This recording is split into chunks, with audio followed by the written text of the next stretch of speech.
If you love ice cream cake and reliving fond childhood memories, you've got to try my ice cream cake recipe. And if you like this video, don't forget to hit that like button and subscribe. Hey, you're watching Preppy Kitchen, where I, John Cannell, teach you how to make delicious homemade dishes to share with your family and friends. This ice cream cake will be ready before you know it, so let's get started. First off, we're gonna make one layer of chocolate cake. My recipe calls for 3. I'm gonna walk you through this shortened version really fast. We need 150 grams of all-purpose flour. That is 1.5 cups. What is it? 150 grams is 1.25 cups of all-purpose flour. Half a teaspoon of kosher salt. As usual, we're using kosher salt because of the grain size. That's the only reason. If you're using fine salt, use a 1/4 teaspoon. 1 teaspoon of baking soda. Half a teaspoon of baking powder. And you get 1 cup of sugar, 200 grams. Scale is done because I forgot how much cocoa powder weighs. And I'm using a Dutch processed. It's gonna give you a really, really dark fudgy cake, which I love. Okay, in you go. This is just a stir together cake. You're not doing anything fancy, but I am sifting the cocoa powder out because it can just be really lumpy. Evidence this, what is this? This is actually sugar, but there's lumps of cocoa powder in there too. All right, we're gonna give this a quick whisk. Whisk, whisk, whisk. Get it all nice and homogeneous. If you ever have a cake where you have like a giant lump, maybe you didn't whisk enough. Leavening agents were not distributed properly. So whisk, whisk, whisk. Set that aside. It's time for the dry ingredients. And yes, you need 1 8-inch pan with a parchment paper round right in there. This is an oil-based cake. We're not using a ton of oil though. I only need, so full. 1/3 cup of vegetable oil right in there. Then half a cup of water. You can use hot water, or if you want, you could use some coffee too. This is for the kids, so I'm leaving the coffee out, none for them. 1 large room temperature egg, right there. Half a cup of buttermilk. Now you're gonna use 1/4 cup of yogurt or sour cream. Today I'm using sour cream. Finally, 2 teaspoons of vanilla. All right, whisk that up until it's nice and smooth. Batter's almost ready to go. I'm gonna use a couple hits of baking spray on this pan. Pour the wet into the dry. Now we're gonna stir this together until it is just combined.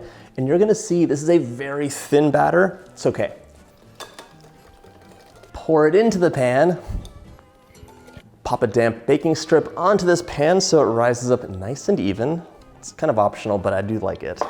Into the oven, 350 for 35 to maybe even 38 minutes. The center needs to be set. In you go. While our cake's baking, we're gonna make our ice cream layer, and the one thing about this cake is there is chill time. You have to have this in the freezer for spurts so that it really sets up and it's nice and firm. Using a damp cloth, just to wipe the inside of my clean 8-inch pan, I'm using plastic wrap, but you could use foil if you want to. Place that in there, and it should just fit for an 8-inch pan. And you can see the plastic is holding it right in there. Today I'm using cookies and cream ice cream. You could use any of your favorite flavors. I noticed that a certain ice cream monster came by and ate some of this, so I'm subbing in some vanilla ice cream to start. Full transparency. We're gonna want a 1.5 quart tub of ice cream. Yeah. So you want your ice cream to be slightly softened so you can scoop it and press it, but not too soft, otherwise it has to freeze forever again to get firm. So strike that delicate balance. Switching to my magical ice cream scoop, which just cuts through ice cream so easily, and look at that scoop. That's nice. All that ice cream is out. You could use a spatula, but honestly the best way is just with your hands. So you can either fold the plastic over and press down. So it was a little bit harder to scoop at the beginning, but it's really almost frozen already again. So just needs to go into the freezer for a bit. And by the time our cake is done and cooled, this will be ready too. Into the freezer. My cake is cool. This ice cream layer is completely frozen, so it's time to assemble. So the middle gets a layer of homemade fudge sauce. You can use store-bought if you want. I have the recipe for this on the blog. I'm gonna spread a generous layer. It's totally up to you how much you want to use. And you don't want to go ultra crazy and add too much because it can set up in the freezer and just get a little bit hard and make it not fun to cut the cake. Onto this layer, I'm adding a sprinkling of Oreos. You could add anything you want or just keep it plain. But this vibes really well with the cookies and cream ice cream that's going on top. The extra cookie crumbles are going to be saved for the skirt of the cake. Don't toss those. Okay, now for the fun part, seeing if your ice cream layer releases. There we go. So remove all that plastic, and we're gonna place that right onto the cake. You can see some of my vanilla that's on top there.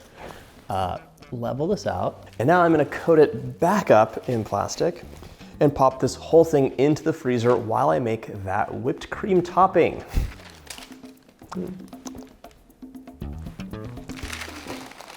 This cake's getting covered in a delicious whipped cream topping, so we're adding 1 pint or 470 mils of cold cream. To that we're adding 3 tablespoons of powdered sugar. You could add a little bit less if you don't like things sweet. And then 2 teaspoons of vanilla.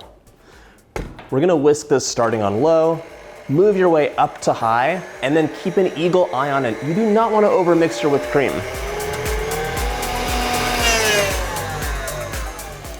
All right, it's not exactly ready, but we're gonna finish this off. Well, that's actually perfect. Amazing. I like to normally finish it off by hand, and I'm gonna do that just a tiny bit. And now we have a silky, luscious whipped cream that you can use to cover a cake. No gelatin needed.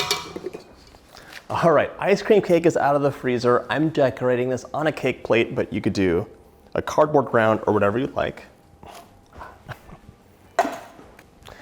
Now we're gonna pipe that whipped cream on. You could slather it on, but for this, I really like the piping because it gives me control over the thickness of the layer. I'm gonna pipe that gap in between and then get cream all on the edge. Use an offset spatula or knife and just smooth the top out. And now we're gonna go over the side and just work all that whipped cream on. This is not fully covered, but that's okay.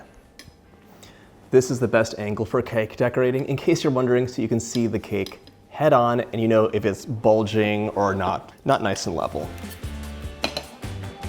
Ready to go into the freezer. We want the whipped cream to be nice and firm before we finish decorating the cake, so we'll be back in like 20 minutes or half a second. After your whipped cream has hardened in the freezer, we're gonna add some more fudge. I gave this 5 seconds in the microwave, no more. This is gonna be the drip. Just be careful and go right on the edge. It's totally optional, by the way, but I like the way it looks. If you want your cake to be taller, just use a little bit more ice cream. That's all you need. The remaining whipped cream was in the fridge the whole time, and now I'm gonna pipe it with a large closed star tip, 846. Just pipe that scallop on top right above the chocolate. And then it's gonna be a delicious and beautiful cake. Perfect. Finish the cake off with a skirt of crumbled Oreos. Just place them right on the bottom. It's totally optional, but I like the way it looks. This is just how I like my ice cream cakes, which is like on the verge of melting. So soft, just delicious, and that chocolate cake is a winner. If you like this video, check out my cake playlist. That chocolate cake melts in your mouth, and the ice cream does too. It's amazing. I hope you get a chance to make this recipe, and I'll see you in the next video.